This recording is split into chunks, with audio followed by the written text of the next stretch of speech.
What you see here is the setup for the Sea-Doo alignment tool, or I think it's actually just more of an engine alignment tool.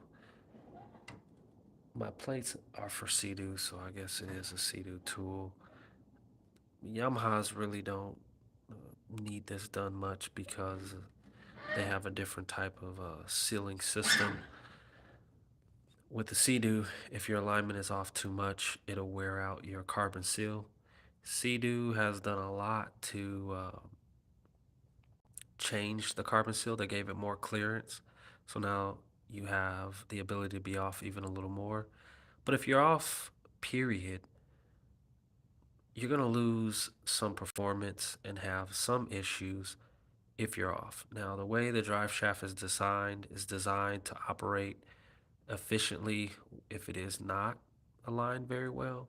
But ultimately, if you're trying to get all you can out of your ski, or if you're doing performance mods, the first thing you're going to want to do, or one of the things you're going to want to do, is go ahead and make sure your engine is aligned. So this alignment tool is readily available on the internet in terms of people who carry them, but if they're in stock or not with these COVID times, I'm not sure. It's going to be hit or miss. It took me a while to get my hands on this one. I think it was about a 3-month back order. I've already aligned the engine. We'll go to the top and take a look at that. The plate is on, my dial is in, and I'm going to go ahead and touch the other end here. So what I have going on the inside, the tool has a part that goes into your splines. So it goes through your oil bearing, and into the splines. And this tool here needs to line directly up with that and actually be able to go inside of it. So the end of that rod fits into this sleeve. This sleeve right here comes in and out. It's separate from this tool. Ideally, what you would like is for this tool to slide into that sleeve with no issues. And that should look like this. No pressure, no force needed or necessary. They don't clash or bump.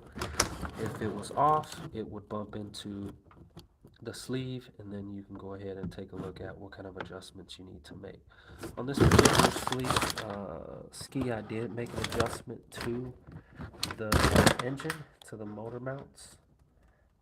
It was a very small adjustment, but nonetheless, that's going to help the ski operate optimally for a longer time.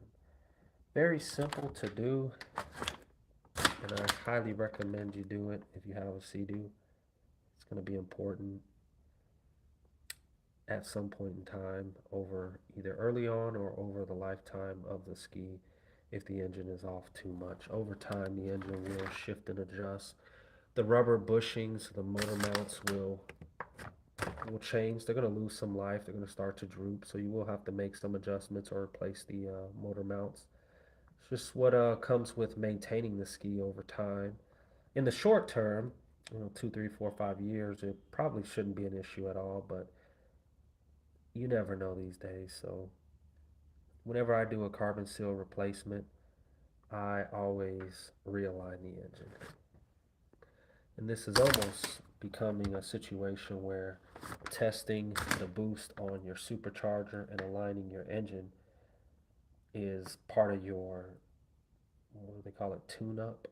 So just as important as changing the oil and the spark plugs, or doing a tune-up, whatever that consists of, or whatever. A lot of people tell me what they want to do for a tune-up. You don't have to replace the plugs every year. You do have to change the oil, but a lot of people say do both. That's just what they want. So that's what I do. But I think if you're going to do things like change the plugs every year, you probably want to check your alignment and your boost. Even if you're not at a certain number of hours, check the slip. Um, for me, I think it's slowly inching up to becoming one of those things that might fall under your annual maintenance or tune up. That's all I got for you. Take it easy.